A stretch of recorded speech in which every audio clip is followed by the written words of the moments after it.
God Eternal Oketra versus Joda Archmage Eternal.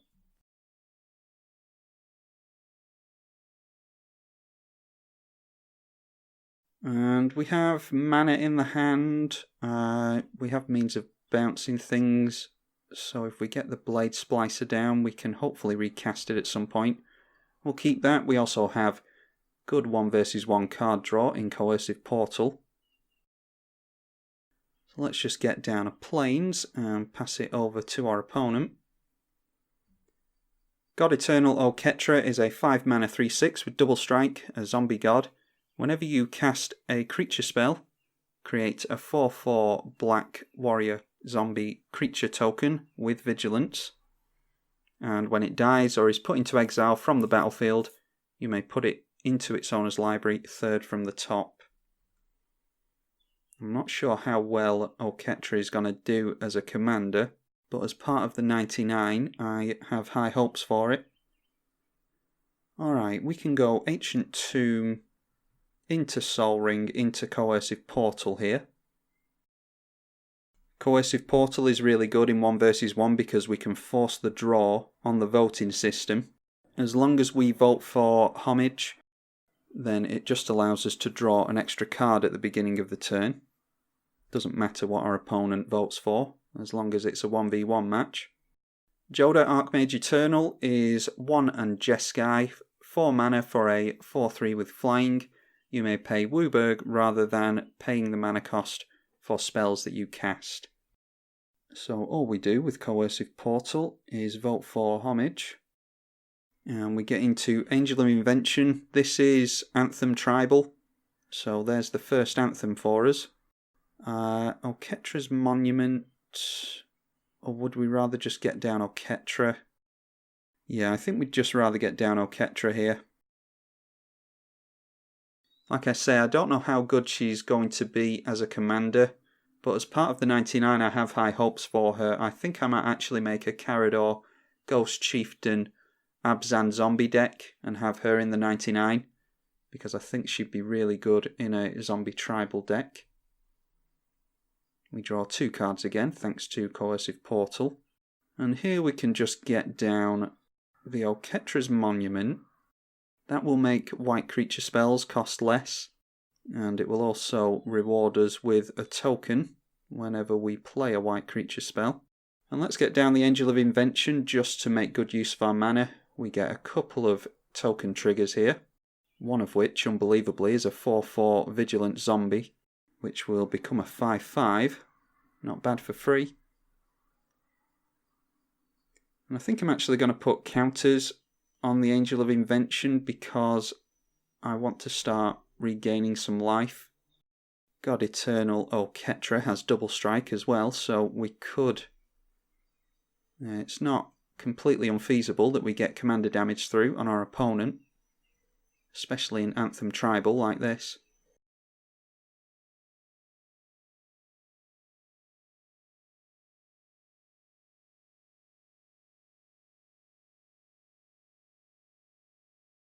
Our opponent sacks the Mountain Valley, and I think this will get a mountain or a forest.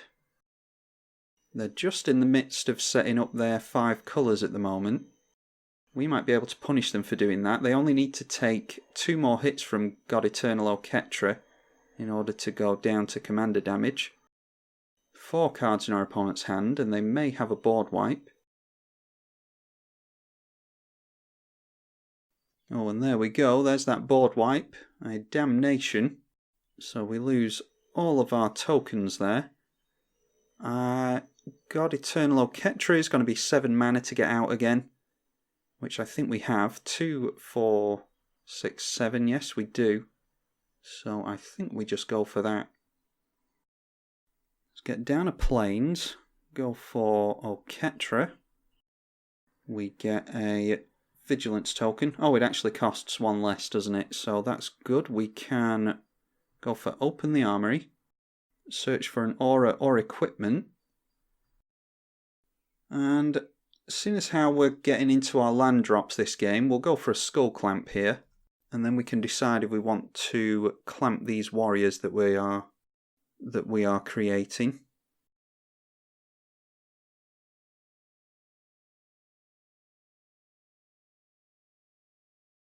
Alright, that's a shame. My opponent has decided to quit there, so we will get on with another game, definitely. I don't know if I'm going to use this footage or not, because it does show off a little bit of what we want to do in this deck. Token generation, we got an Anthem out, and then we could have started regaining some life with True Conviction and getting through a lot of damage, and drawing more cards with Skull Clamp, so this is definitely how the deck wants to operate, and unfortunately we're not seeing it through to completion this time.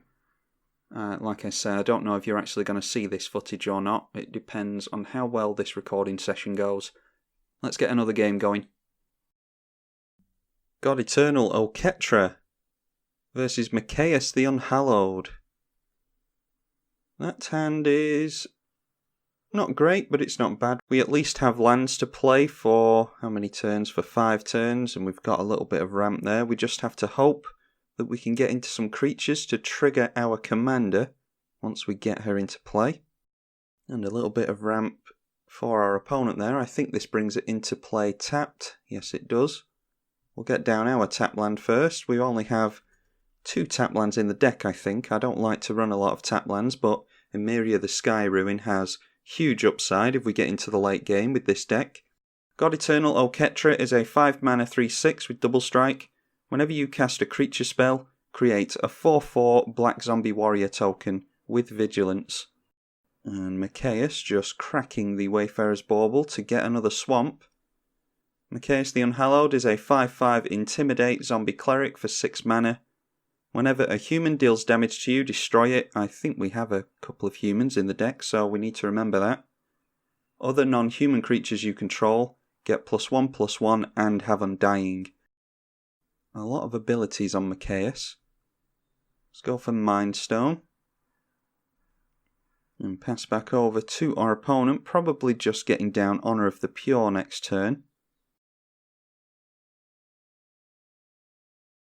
And a Flesh Eater Imp coming in for Mikaeus. That's a Flying Infect, a 2/2, sack a creature, and it gets +1/+1 until the end of the turn. Yeah, I think we go for Honor of the Pure. And then we can hold up Path to Exile if we feel the need to go for that.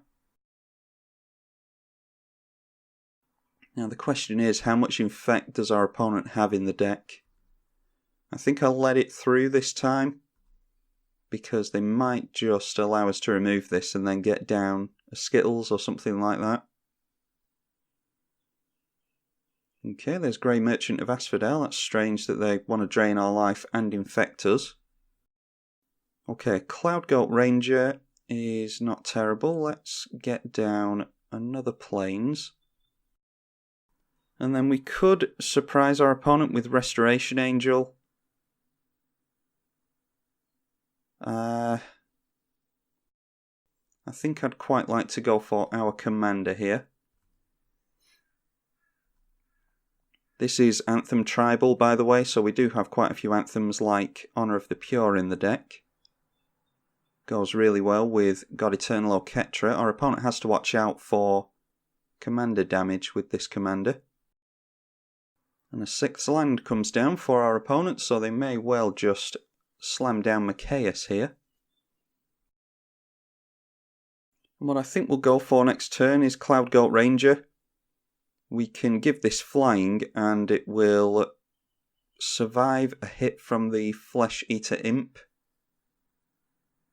And then we can flicker the Infect counters off it anyway with a Restoration Angel if we want to. Okay, there's Unstable Obelisk. They can put 7 mana into that to destroy something. So it's Cloudgoat Ranger. We cast a creature, so we get a Zombie Warrior. And then Cloudgoat Ranger enters with some Kithkin Soldiers. All our white creatures get +1/+1. And I think it's time for us to swing in with God Eternal Oketra. I imagine this gets chumped by the Grey Merchant of Asphodel. Cloudgoat Ranger allows us to tap 3 Kithkin we control. It enters with 3 Kithkin. And it gets a +2 buff to its power and gains flying. So we can block the Infector if our opponent chooses to swing in with it. We have 8 commander damage on our opponent now, so if they get hit 2 more times with Oketra, that is commander damage on our opponent. Oh, but Rogue's Passage makes the Flesh Eater Imp unblockable. Cost them 4 mana and another land tapped to do it. Okay, they're just going for Mikaeus. So that means that it will have Undying. I think we can block it anyway because we can do Restoration Angel shenanigans and still kill it next turn. Yeah, it'll be a 4/4 next turn, but we'll be able to flicker the Cloud Goat Ranger for value. And then still kill off the Infector anyway. Okay, so Grey Merchant of Asphodel is coming in. We will have our Cloud Goat Ranger gain flying here. And then we will block like that. And like that. This way the Grey Merchant won't die. And this can sack the Grey Merchant, so we can exile this if we want to, although it can sack itself, can't it? Might make it more difficult with Path to Exile then. But they allow it to die. It comes down as a 4/4 again.